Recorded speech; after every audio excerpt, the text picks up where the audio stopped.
5 ways to video. So this is like 5 ways of using gems, buttons and pearls to create different elements on your cards.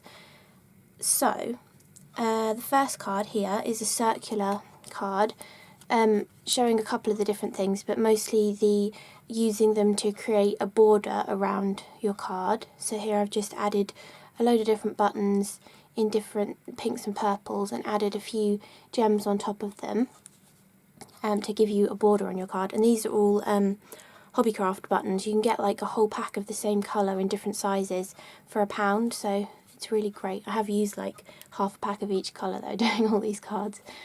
But there we go, that's using them to create a border on your card or a frame.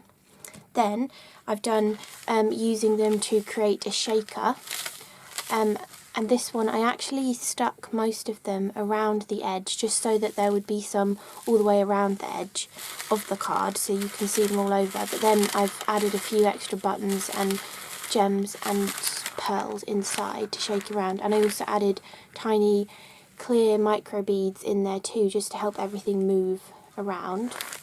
And the acetate I've used is actually snowfall acetate because I'm running really low on acetate at the moment, so I used a bit that had not much snow on it, so it just looks a little bit spotty, but I think that looks quite nice on it. So that's using your buttons, gems and pearls to create a shaker card. Then I thought embellishing a stamped image as well would be really great with these. This is a big Simon Says stamp, like 6x6 background stamp, but it works perfectly with all these gems. I used Copics to colour it in to begin with, added a bit of extra detail with a silver gel pen, and then just added the gems all over it to go with the pattern, or to just like, so there was like 4 dots underneath here but only 3 gems would fit, so I've just sort of covered them up and added that on. Then there was little circles all around the edge, so I've put a pearl over them.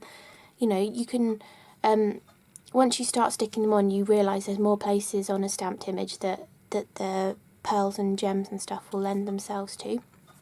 So that's the third way of using gems, pearls and buttons on your cards. Next way is to embellish your word die cuts. Well, this card's actually got quite a few different things because it's got the border on it as well. But yeah, embellishing your words using a few small gems, and I actually had done that on this HOORAY as well.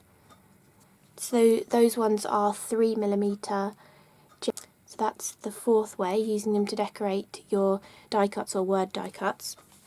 And then finally, there is a video on my channel in my know-how range of videos showing you how to do this technique as well, which I call like a button focal point. It's where you just stick down a load of buttons, fill in the gaps with gems and pearls, and then any of the excess glue that's left over you sprinkle on micro beads to catch in those places.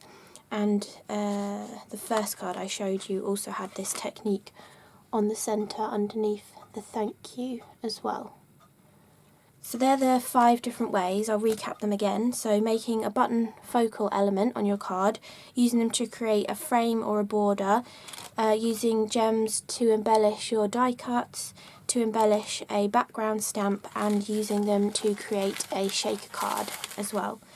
And the products that I've been using for these cards are majority Simon Says stamp, and we've got the gorgeous thank you script.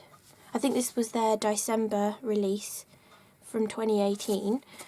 There's the HOORAY scripty die, which is really gorgeous, and the Celebrate. I really love these scripty fonts.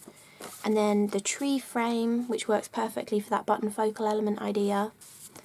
Then the sweet tulip, again that works great for that kind of idea, but for this one I actually just added the single colour of just gems behind the die cut as well. And then finally I used the outline floral frame, which I really like. That worked perfectly for that shaker card, and I just added an extra border around it as well. And then it also worked perfectly on this card.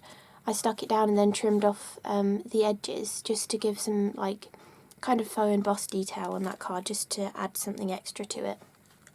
So that was my 5 ways of using buttons, gems, pearls on your cards, just to give different looks, different inspiration for your supplies as well. Because I know I'm definitely guilty of this. Like I said at the beginning, Hobbycraft, their packets of buttons are only £1, and when you go in there, you're like, oh, pretty colours, like there's blue ones and green ones and pink ones, purple ones, all sorts of different colours, and you tend to just buy them all and not really know what you're going to do with them. But these ideas are great, and I mean, I practically used a whole packet of buttons because I used half a packet of each colour to do these cards. So if you really want to use up your supply of buttons, then these are a great kind of cards to do with them. So I hope you enjoyed the video. Thank you for watching, and I'll see you again soon. Bye!